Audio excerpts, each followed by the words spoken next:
நாராயணா ஸ்ரீமன்னாராயணா நாராயண பட்டதிரி உருகும் பரமனா நலம் தரும் நாராயணீயம் அருள் வழங்குமே தினம் நம்மை காக்குமே.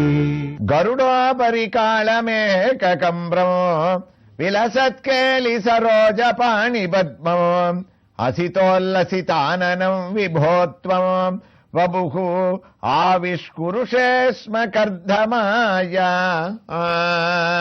உயர்ந்த நாராயணியத்திலே கருடாதி ரூடனாக பகவான் வந்து கர்தமருக்கு திவ்ய தரிசனத்தை அளிக்க உனக்கு என்ன வரம் வேணும்னு கேட்கிறார்.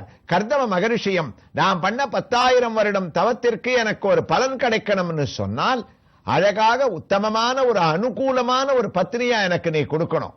அந்த பத்னியானவள் எனக்கு பணிவிடை செய்பவளாகவும் என்னிடத்துல இருக்கக்கூடிய என்னுடைய மனசை புரிஞ்சுண்டு சகலவிதமான சம்பத்துக்களையும் அடைந்து வம்சவிருத்தி செய்பவளாகவும் இருக்கணும்னு தன்னுடைய வரத்தை கேட்க ஆரம்பிச்ச உடனே பகவான் 10,000 வருட தவத்திற்கு நீ இப்படி ஒரு வரத்தை கேட்கிறேன்னு சிரிச்சார்னு சொல்லிட்டு இருக்கோம்.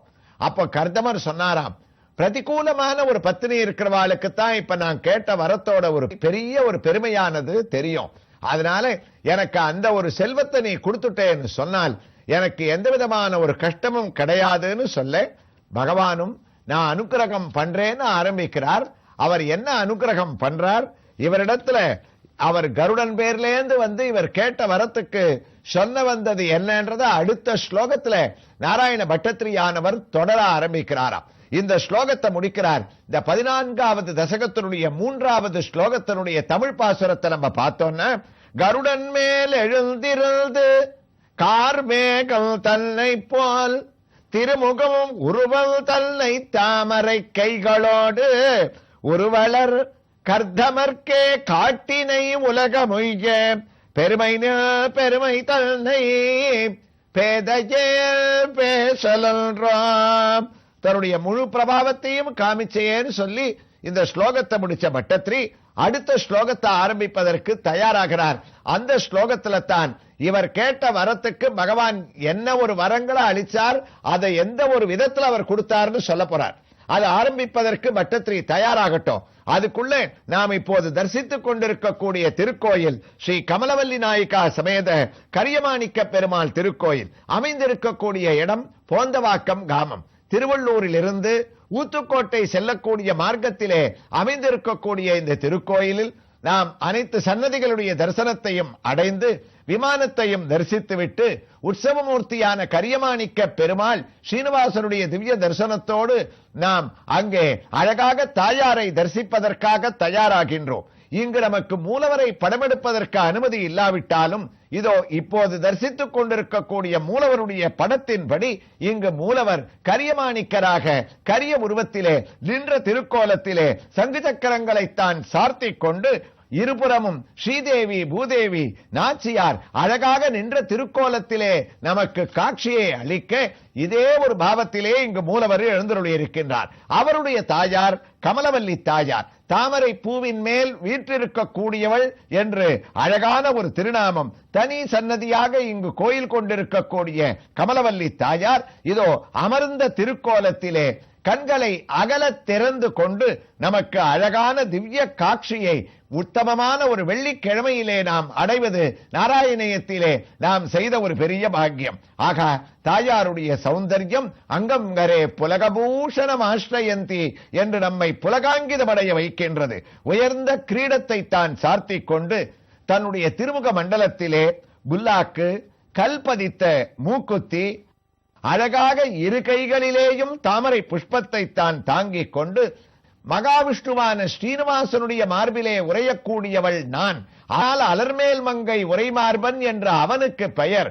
ஆனால் இந்த க்ஷேத்திரத்திலேயோ ஸ்ரீனிவாசர் பதக்கத்தின் உருவத்திலே என்னுடைய திருமார்பிலே காட்சியளிக்கின்றார் என்ற ஸ்ரீனிவாசர் பதக்கம் அபயகஸ்தம், தாயாருக்குண்டான வரதகஸ்தம், மாலைகளை சாற்றியும் மாலைகளை கலந்தும் திவ்யமான ஒரு ஆரத்தியோடு தாயார் நமக்கு காட்சியை அளிக்க இதோ ஆகா, அழகான நாம் தரிசித்த கரியமாணிக்க பெருமானான ஸ்ரீனிவாச மூர்த்தியினுடைய திருமஞ்சன வைபவத்தையும் இந்த சுக்கிரவாரத்திலே நாம் அடைவதற்கு பெரிய பாக்கியத்தை அடைந்திருக்க வேண்டும். ஸ்தபனங்களை அழகாக செய்து கொண்டு குடை, சாமரம் முதலியவைகளை அவனுக்கு உபசாரமாக சமர்ப்பித்து இதோ திருமஞ்சனம் நமக்கு தொடங்கிவிட்டது. அழகான உயர்ந்த தீர்த்தத்தால், வாசனையான தீர்த்தத்தால் அவனுக்கு அபிஷேகத்தை ஆரம்பிக்கு. நம்முடைய பாவங்களை எல்லாம் போக்கக்கூடிய க்ஷீராபிஷேகம், பாலபிஷேகம் உயர்ந்த ஒரு விதத்திலே நமக்கு திவ்ய தரிசனத்தை இங்கே அளிக்கின்றது. வியாதிகளை நீக்கக்கூடிய தயிர் அபிஷேகத்தையும் நாம் சேர்க்கின்றோம். அது மட்டுமல்ல, வாக்கு வன்மை பெறுவதற்காக தேனால் எம்பெருமானுக்கு திருமஞ்சனமானது இங்கு நடைபெறுவது காணக்கொள்ளாத ஒரு காட்சியாக அமைகின்றது. நம்முடைய கஷ்டங்களை எல்லாம் நீக்குவதற்காக இதோ கரியமாணிக்க பெருமாள் இளநீர் அபிஷேகத்தையும் தான் கம்பீரமாக நடத்தி கொண்டிருக்கின்றான். மஞ்சளும் செங்கழி நீரும் வாசிகையும் நாறு சாந்தும் அஞ்சனமும் கொண்டு வைத்தேன் என்று ஆழ்வார் வர்ணித்தபடி மஞ்சள் வாசனை பொடியிலே நமக்கு வாழ்க்கை வளம் பெறுவதற்காக இந்த திவ்ய தரிசனத்தை அவன் அளிக்க, அது மட்டுமா சந்தனத்தையும் தான் சார்த்திக் கொண்டு அழகான சகஸ்ர தட்டு திருமஞ்சனத்தை துளசி மாலைகளோடு நமக்கு அளிக்க, உத்தமமான கடைசியாக நடக்கக்கூடிய கலச அபிஷேகத்தையும் தான் பூர்த்தி செய்து கொண்டு எம்பெருமான் நமக்கு அழகாக அபிஷேக திருமேனியோடு கரியமாணிக்கனுடைய திவ்ய காட்சியோடு இதோ கர்தமர் என்ன வரத்தை வாங்க இருக்கின்றார் என்பதை நாம் கேட்பதற்காக குருவாயூருக்கு திரும்பிவிட்டோம். பட்டத்திரியும் 14வது தசகத்தினுடைய 4வது ஸ்லோகத்தை ஆரம்பிப்பதற்கு அவரும் தயாராகிவிட்டார்.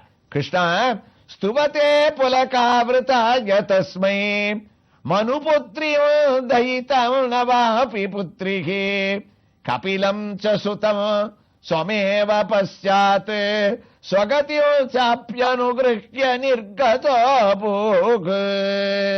குருவாயூரப்பா, உன்னை புலகாங்கிதம் அடைஞ்ச உத்தமமான கர்தமர் சோஸ்திரம் பண்ணார். சத்வகுணக்கு இடமாக யோகிகள் நாங்கள்லாம் தபஸ் பண்ணச்சே அதனுடைய பலனாக நீங்கள்லாம் எங்களுக்கு தரிசனத்தை அளிக்கிறீங்களே, அப்படி மகாவிஷ்ணுவான உன்னுடைய தரிசனம் அடையும் போது ஸ்துவத்தே உன்னை சோஸ்திர மனனம்னா ஆரம்பிக்கச்சேயே கிருஷ்ணா, உன்னுடைய திவ்ய தரிசனம் இருக்க கருட வாகனத்துல புலகாவிருதாய தஸ்மை, எனக்கு அப்படியே புலகாங்கிதம் அடைஞ்சு ரோமாஞ்சிதாங்கைன்னு எனக்கு அவர் ஆனந்த பாஷ்பத்துல நான் தலைச்சிருக்கேன்னு சொன்னது யாரு? கர்தமர் பகவான புகழ்ந்திருக்கார். அப்படி கண்களை பெற்ற ஒரு பயன் கிருஷ்ணா, உன்னுடைய திவ்ய தரிசனத்தை நான் அடைஞ்சிட்டேன்.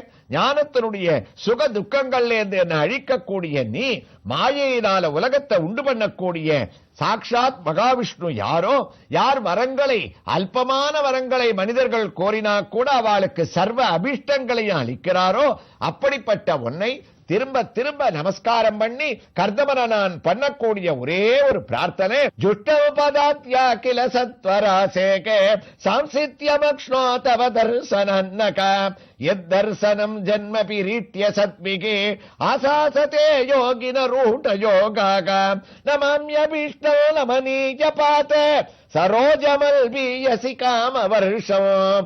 பாகவத ஸ்லோகம். நான் எனக்கு திருப்பி திருப்பி கேட்கிறேன், எனக்கு ஒரு நல்ல பத்தினியாக கொடு, எனக்கு விவாகத்துக்கு ஏற்பாடு பண்ணு அப்படின்னா உடனே பகவான் இவ்வளவு தூரம் இவர் கேட்கச்சே வெறும இருக்க முடியுமா?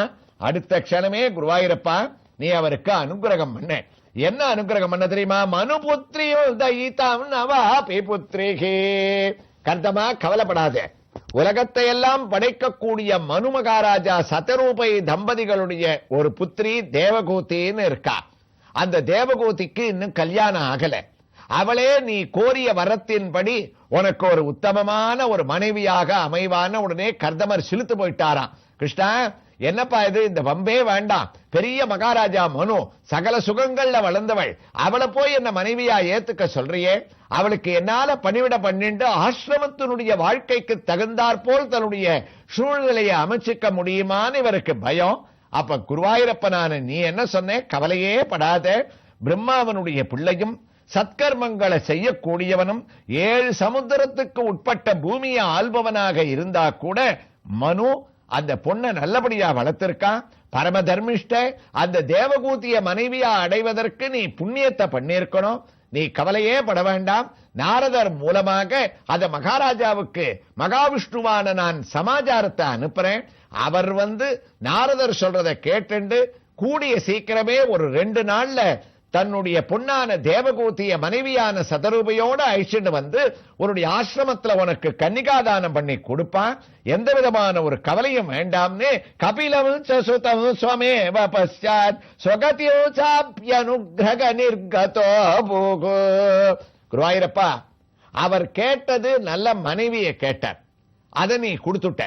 மனு சதரூபையினுடைய பொன்னான தேவகூதியே உனக்கு பத்னியா வருவா, ராஜாவே உன்னை தேடிண்டு பிரார்த்தனை பண்ணி உனக்கு கன்னிகாதானம் பண்ணி கொடுப்பான்னு அவருக்கு நீ அனுகிரகம் பண்ணிட்ட.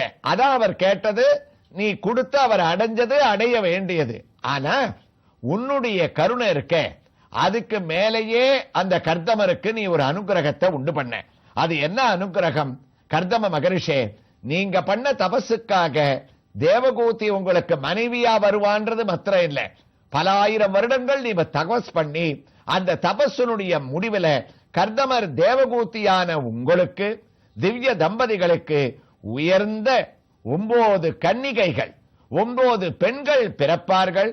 அந்த 9 பெண்களுக்கும் உயர்ந்த மகர்ஷிகள், அவாத்தான் பின்னாடி அத்ரி, அனசூயை, அருந்ததி, இவாள்லாம் அந்த மகர்ஷிகளை அடையக்கூடிய அளவுக்கு அனசூயைக்கு அத்திரியும் அருந்ததிய வசிஷ்டருக்கும் இவர் கல்யாணம் பண்ணி கொடுக்கக்கூடிய அளவுக்கு உயர்ந்த 9 பெண்களை நீ அடைய போற. அது மாத்திரம் இல்ல, நீ பண்ண ஒரு பெரிய புண்ணியம் என்ன தெரியுமா? கபிலம் சுதம் ஸ்வமேவ பశ్చాத் ஸ்வகத்யோ சாப்யனுக்ரக நிர்கதோ பூகு. 9 பொண்ணுக்கு அப்புறம் ஏ கர்தமரே, 10ஆவதா உனக்கும் தேவகூதிக்கும் ஒரு பிள்ளை பிறப்பான், ஒரு மகன். அது யார் தெரியுமா?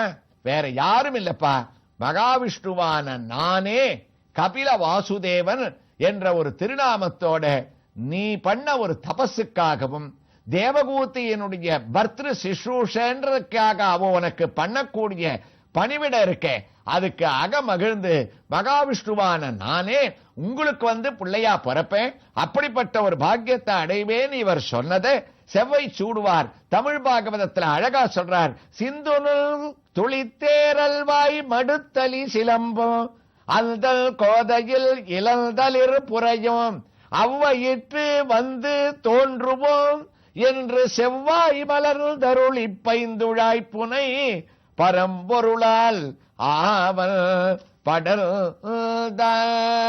அதனால நீ தேவகூதிய மனைவியா அடைவ. மனுவனுடைய பொண்ணு 2 நாள்ல அவரே உனக்கு கன்னிகாதானம் பண்ணி கொடுப்பார். கல்யாணத்தை ரொம்ப சுலபமாக இந்த இடத்துல முடிச்சுட்டு பொண்ணை ஒப்படைச்சிட்டு போயிடுவார். அவளும் உனக்கு பரம பதிவிரதையாக பணிவிட பண்ணுவா. உங்களுக்கு 9 பெண்கள் பிறப்பா, நல்ல மகரிஷிகளை 9 மாப்பிள்ளைகளா நீ அடைவ. எல்லாத்த விட பாக்கியம் குருவாயூரப்பா, தாங்கள் அவனுக்கு அனுகிரகம் பண்ணது.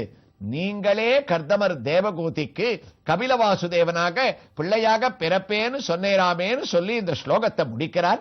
அதனுடைய நாராயணியத்தினுடைய தமிழ் பாசுரத்தை பார்த்தவன மெய் சிலிர்த்து உமை துதித்த அன்னவர் மனைவியாக உய்வருள் மனு மகள்தான் உதவிடச் செய்து மேலும் தெய்வீக தன்மையோடும் 9 பெண்கள் தோன்ற உய்வருள் கபிலர் தாமு கண்ணா நீரே உதித்திட வரமளித்தீராமே அப்படின்னு இந்த ஒரு ஸ்லோகத்தை பூர்த்தி பண்றார்.